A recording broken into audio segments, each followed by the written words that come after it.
Last year, my wife, Marie, went to Morocco because one of her best friends was getting married there. I had no objections to the trip since Morocco isn't really known for its radicalism. Marie was wondering what she should wear.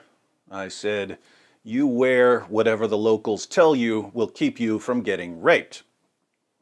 She ended up wearing a kind of scarf and a hat. Well, no more trips to Morocco because the jihadis of Morocco like to chop women's heads off.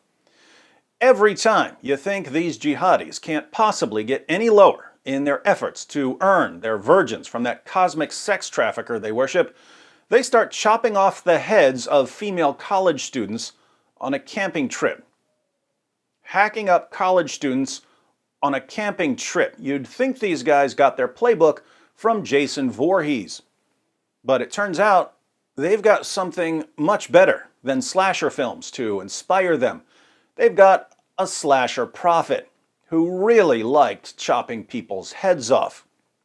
And since the ultimate slasher prophet is also the perfect role model in the Quran, the jihadis who imitate him, far from being ashamed of their hacking sprees, are so proud of their devotion to the divine pimp they worship and the slasher prophet they strive to emulate that they even record their attacks and post the videos on the internet. Now, think about this. If you were to call up a few of your friends and say, "Hey, I have an idea. Let's go chop off the heads of some college students on a camping trip," how are your friends going to respond? I'm guessing they're going to tell you that you're insane. But the murders in Morocco were a team effort. The two women were on a hiking trip camping in Morocco's Atlas Mountains when they were killed. They've been identified as Louisa Vestrager Jespersen from Denmark and Maren Ulland from Norway. Their bodies were apparently discovered by two French hikers. Moroccan authorities have arrested 4 suspects in the city of Marrakesh. They were reportedly found in possession of knives. And Morocco's general prosecutor has confirmed that a video in which those suspects swear allegiance to ISIS and threaten to carry out attacks is authentic. So when one of these jihadis said, "Hey, I have an idea, let's go chop off the heads of some college students on a camping trip," why did his fellow jihadis go along with his plan instead of telling him that slaughtering tourists is wrong? They went along with his plan because it's extremely easy to justify, given what Allah and Muhammad said in Islam's most trusted sources.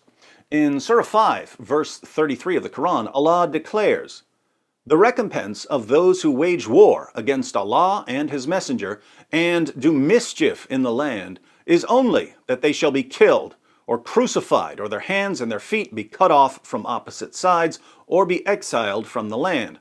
That is their disgrace in this world, and a great torment is theirs in the hereafter."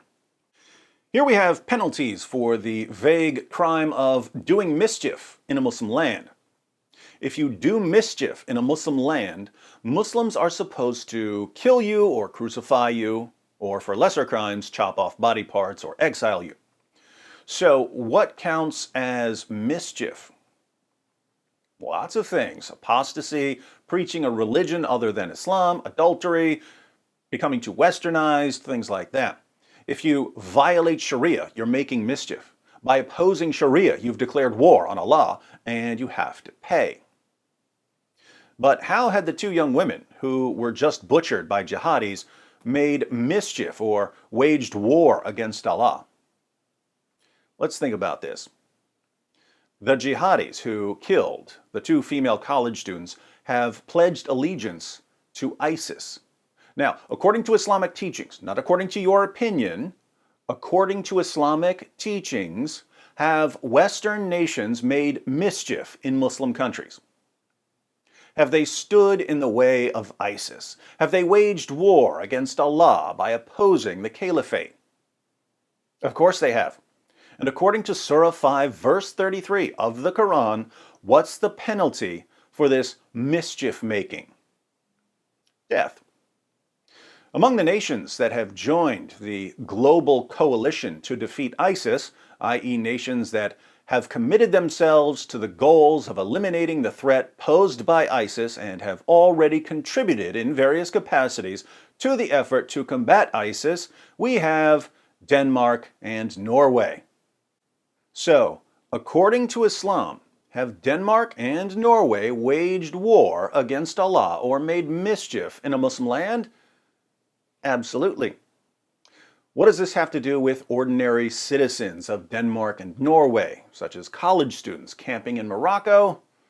Well, in Sunan ibn Majah 2759 and Sahih al-Bukhari 2843, Muhammad said that the people who support or equip soldiers will receive the same reward as the soldiers. In other words, if person A is doing something, but he's being funded to do it by person B, then person B is equally responsible for what person A does. So, if Western governments join a coalition to combat ISIS, the people who support and fund these governments are to receive the same penalty. What's the penalty for making mischief in a Muslim land? Death. Who's responsible for the governments that are making mischief in Muslim lands?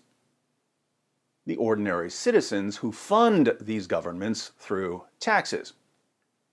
That's why a jihadi in Morocco can look at two young tourists from Denmark and Norway and say to himself, these young women are part of the plot to overthrow the caliphate.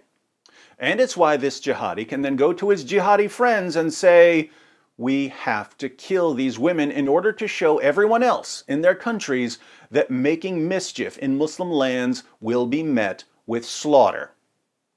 It's also why these jihadis can be proud of their work and post the videos on social media, the way a proud parent posts her son's report card on a refrigerator.